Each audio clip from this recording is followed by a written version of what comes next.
had nothing but challenges. You've got, when were you diagnosed with mesothelioma? I was diagnosed in May of 1996 with mesothelioma by Dr. Papadopoulos at MD Anderson Cancer Center.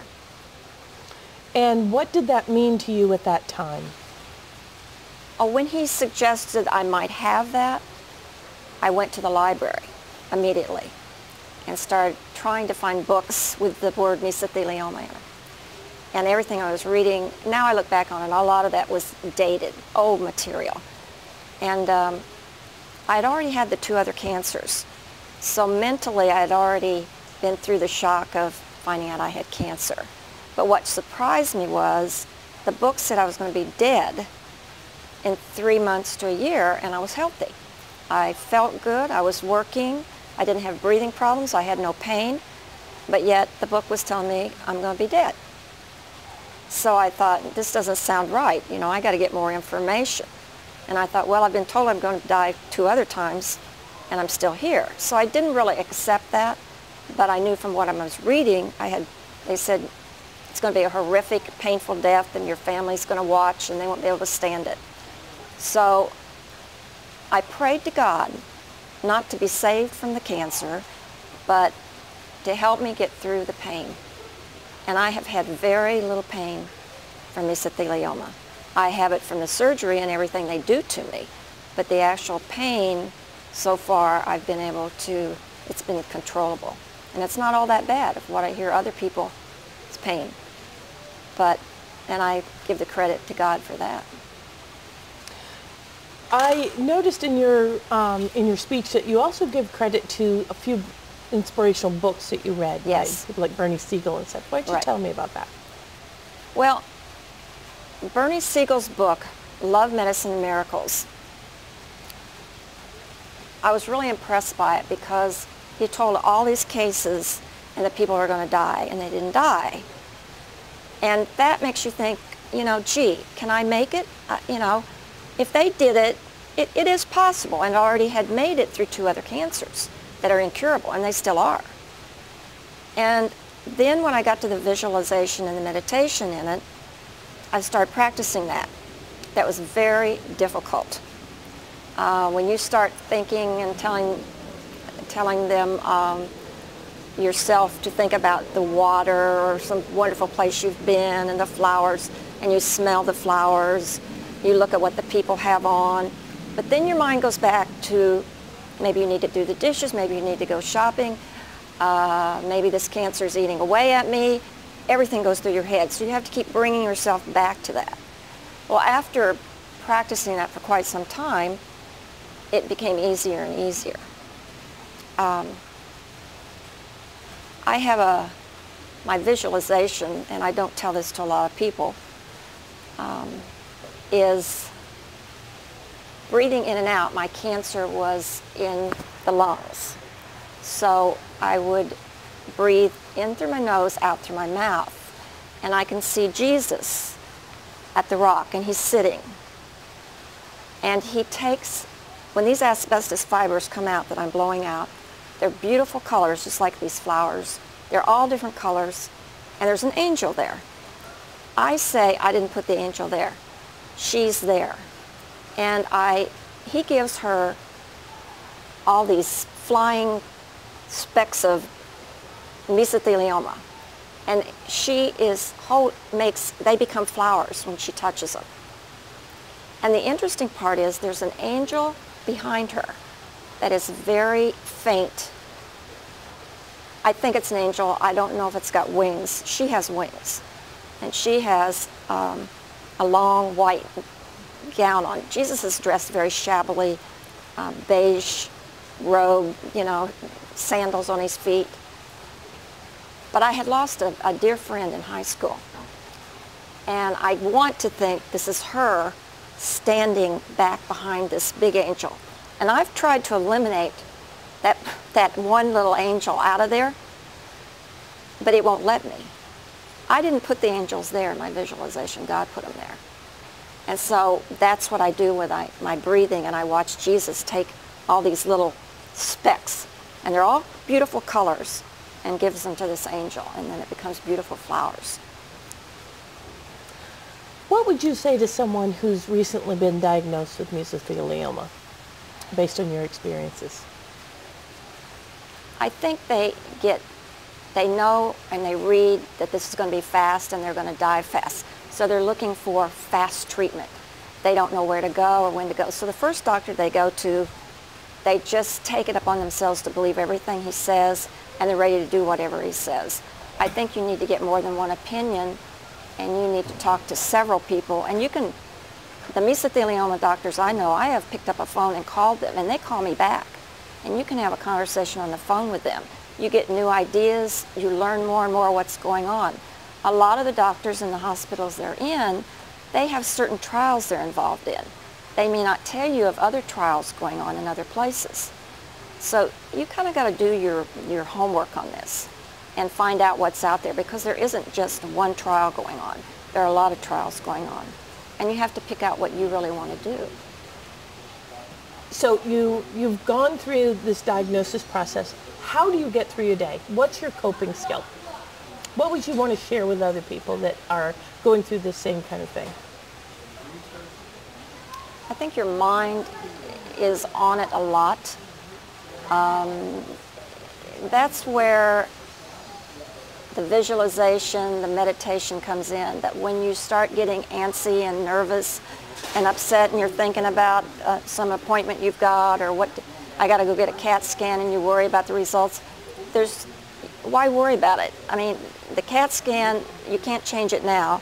That's what it is. And so I'm like, you've got to somehow learn to accept whatever's coming and be prepared. We always say you have a plan A, plan B. So when plan A isn't working anymore, you're already knowing what you're going to do next, and this is very important. I know it's hard to say don't worry or relax, and that's hard, but that's how I get through the day. I do not stress on worrying about it. I find other things to do. But I think I'm not the norm. I mean, I talk to other people through block cancer, you know, I'm a buddy for people, and when I talk to them, I see how different I am in the way I look at things. But I've pretty well accepted that I'm not going to, well, I thought I wasn't going to be around. So you kind of got to get your head there and get your life in order, and then go ahead and do the things that you want to do. Have your goals, and don't sit around and think, you know, I can't do this because I've got mesothelioma, or I have cancer, or whatever is wrong with you. You've got to make your plans and keep on going, because you can't just keep living with the thoughts of cancer all the time. This is just drive you nuts. So I guess I don't think about it that much. When it comes, it comes. But I have a lot of faith that when my time comes, God knows when it is. I don't know, and the doctors don't know. They can tell me I've got 6 months, but they don't know.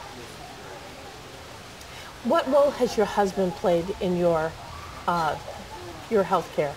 He is fantastic. He's the greatest thing in the world. And I wonder how people make it that don't have that support system. The first cancer I had, he says, you're going to live, you're going to be okay. You know, he's wonderful. He does the laundry. He takes me to my appointments if I need to have him take me to appointments. He mops the floor. He takes care of the cats. Our grandchildren just came to visit, and I was not in too good a shape. He usually does everything with them, takes them off to the rodeo. They go to the zoo. Sometimes I can go, sometimes I can't. He's wonderful. I couldn't do it without him. I don't know how people make it unless they have somebody to be there with them. What has it meant to your children? My one daughter calls every day. Maybe she's from Arizona and I live in Texas. So she calls every day, maybe 3 or 4 times a day. I guess we don't talk about it a whole lot. She keeps things to herself. The other daughter she calls too. The grandchildren, one of them is 7 and one is 9. They just spent their spring break with us. I never thought, you know, I would ever see grandchildren.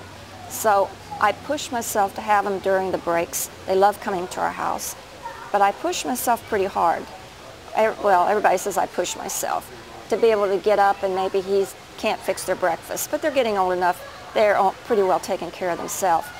But you push yourself to get up and fix that breakfast. Maybe the dishes do not get done until later in the day, and a lot of times my husband comes home and he does them.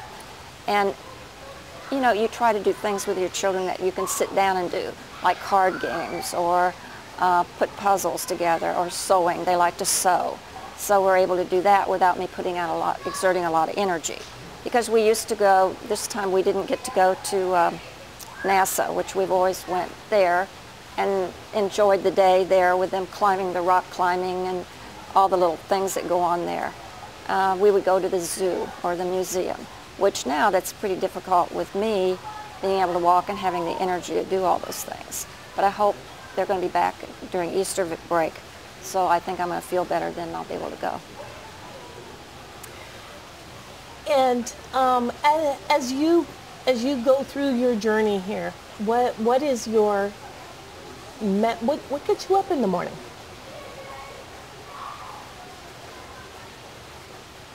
I just get up.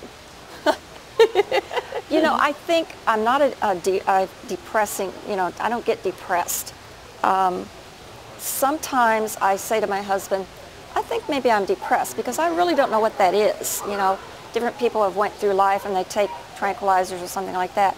And there's been times when I would like to stay in the bed and cover up my head and just not get out of the bed. I've had some other health problems that are bothering more than the meso. And I've been going through a lot of surgeries and procedures for that. And there's times when I'm so tired, I probably give in to it, and my husband's really good. If I'm sleeping when he comes home, he lets me sleep. He doesn't get mad ever that I'm asleep or I haven't fixed a meal or I haven't done something around the house. He'll say, that's okay, just go to bed. And so when I want to sleep, I sleep. When I get up, I get up. I do try to push myself and do things maybe that I shouldn't. But I want to regain my strength. I want to be able to do things. But I'm getting older too, and so now I'm blaming it on old age. That maybe this is just what it's like to be, you know, get older. That you just don't have the energy that you used to have. But I'm not a depressed person ever. I don't think I've ever been that type of person. How did the hurricane impact you? The hurricane, we live right on Galveston Bay. We have two bulkheads. The water came up 22 feet. Our last bulkhead is 20 feet high. They said, get out, called on the phone and said, get out now. And we left, but the house had never had water in it. So I did not expect the water to be in it. The water and your piers come apart, people's piers, the big beams come apart. They come up and they crash into your house. The waves are beating against your doors. And these big, big beams and piers come in and break your windows out. And of course it's all glass on the bottom and it's all glass on the top. And my husband went back to the house before I did, but he said, it's pretty sad, you don't want to come. But I did want to come. And the mud and the sand in the bottom, you could tell the water had been in the house, and it had splattered where the waves were coming in and beating. It would splatter up on the walls, it splattered up on the pictures, it knocked the pictures down. The furniture, we were remodeling our upstairs. So I had a lot of the furniture up there with some velvet chairs. I had antique furniture. Was downstairs. I had painted some breakfast chairs, had new seats I made for them. They were down there. They all have to be redone. We have a mother-in-law suite, it's called. It's a place where people can come and stay, and we have cancer patients that'll come stay there, just friends, and it has its own bedroom and little living room and bath. It was all in that. It was in everything. You threw away your washing machine, threw away the refrigerator, threw away the dryer, the computer. Right now we tore out the walls to get the mold out. You got to get the water out, you got to get the mold out. All the walls have been torn out, the ceiling is out. Insurance company is finally paid, and tomorrow they're going to start rebuilding the downstairs of our house. And we had no yard, if you can imagine, water coming in and just taking the dirt out with it all the plants that you had, and I love plants. There was a fence, a stairway, a shed, boat that held all our boat stuff. Gone. You couldn't even get down to the water because the dirt was just gone. The roots of the trees, you could see around, here's the tree and here's all the roots, all the dirt was gone from that. But anyway, starting tomorrow, they're going to start rebuilding the house. Do you think because you have meso, you were able to take that? I mean, that would be catastrophic to most people to come and find their house pretty much destroyed by a single storm. But you seem to take it so in stride. Do you think that it's given you perspective? I didn't cry. You get there and there's so much mud and so much dirt. You just dig in and you just start working. I lost 10 more pounds from working and doing all that. You have no electricity, you have no water. There's no way to hook up anything. We were, I think, 2 weeks without the water and electricity. And a friend brought us over a trailer, and another friend had a business. Their house didn't have electricity, but their business did. So we took the trailer there, or it's a house, big, wonderful thing, hooked it up, and that's where we would go at night, and that's where we slept. And it was quite an experience, and I told my husband, you know, you hear this and you see it happening to people, but yet, unless you experience it, you have no idea what that does to you. I didn't cry, it was just something that had to be done. But now, I really dread, I said, I don't feel like picking out wallpaper and paint and tile, and I gotta go pick out some fans, the fans don't work. And I said, and then I gotta paint all this. I had a lot of antique wicker furniture. It's got mud and leaves in it and some wrought iron furniture that's saltwater rust. And all that has to be repainted. And I said, I am not in the mood for this. I'm too old. I don't want to do this anymore. But it's going to have to get done. And maybe once they come in and start putting it back together and I get some walls up, I'll feel better about the whole thing. But probably, I think so. Probably I've learned to accept things for what they are, and I can't do anything about it. All I can do is clean it up, and it's the same way with cancer. You just learn what you can learn, and you do what you can do, and you do the best you can do, and that's it. You can't do any more.